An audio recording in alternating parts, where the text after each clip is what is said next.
Gender equality. Let's look at what Indian tradition has to say about gender equality.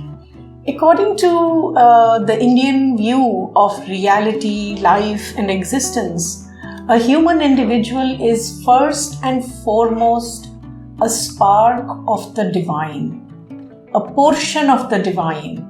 And this term that is often used is Atman, which is often translated into English as self.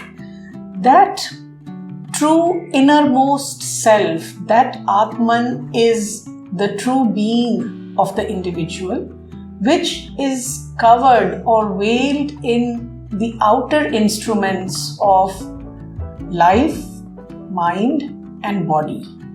In Sri Aurobindo's integral terminology, integral yoga terminology, we call it physical, which is body, vital, which is the life plane and the emotional plane, and mind, that is the mental part of the being.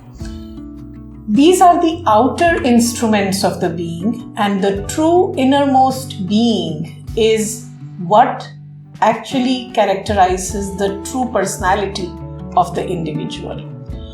At that level of the true being, there is an essential equality between man and woman, between genders. So with this idea, we have to look at how in Indian cultural view of life and social individual life both, what is the right way to understand this topic of gender equality.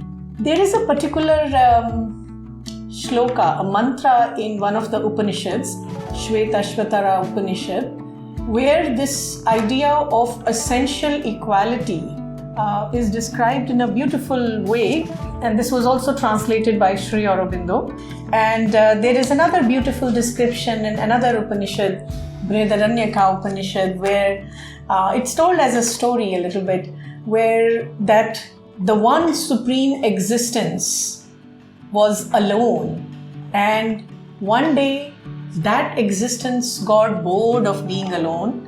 It desired a playmate, and it brooded on itself, and as a result it expanded itself and became two halves of the same one half a man, one half a woman.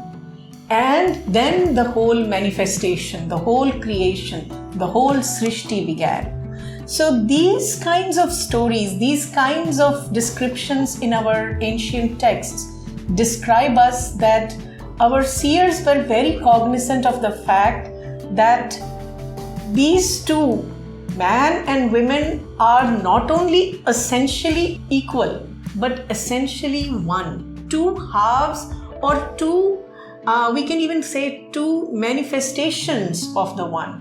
So how can there be any inequality in this worldview? Now, this is not to say that we don't see inequality in our society, in our modern life, whether it is workplace or in educational settings or even at home, to be very honest. All that, if we look at in the light of this essential worldview that has been given to us by our ancestors, all that becomes falsehood. All that comes from a place of ignorance. All that has to be eventually phased out, so that you and I individually first have to begin to realize that essential oneness within. So we begin to lose the sense of inequality, the sense of difference between one another. So this is, there is this beautiful essential oneness that we have been given, and there is this outer reality where we are nowhere living in that kind of sense of equality or sense of oneness. So we have to bridge the gap. How do we bridge this gap? Generally what happens is people think that this is a social issue, merely a social issue. Gender inequality is merely a social issue. But the mother, who was the spiritual collaborator of Sri Aurobindo, once said something very radically true, which is that the problem of feminism, she said, these are her more or less exact words, the problem of feminism, like all other problems of the world, she said, is essentially a spiritual problem.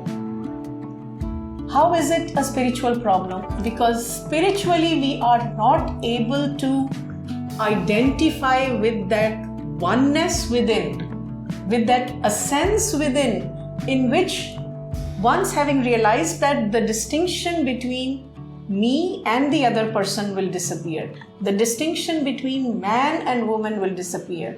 So in this series of videos, that's what we will try to take a look at, to understand the problem of gender inequality from a consciousness-based perspective, from the perspective of Indian tradition, through examples, and also take a look at what was the situation in ancient India. When did the decline in the status of women begin to happen? Why it began to happen? And what do we need to do to work towards the future? So to address these kinds of challenges. We will also look at the two ideas that are often associated with feminism or gender related issues are the two ideals or values of equality and freedom. But are there additional values that we can introduce in an emerging model of Indian view of feminism? What are those different new values that can be added? So these are some of the questions that we'll be taking up in the videos to follow. So stay tuned. Thank you.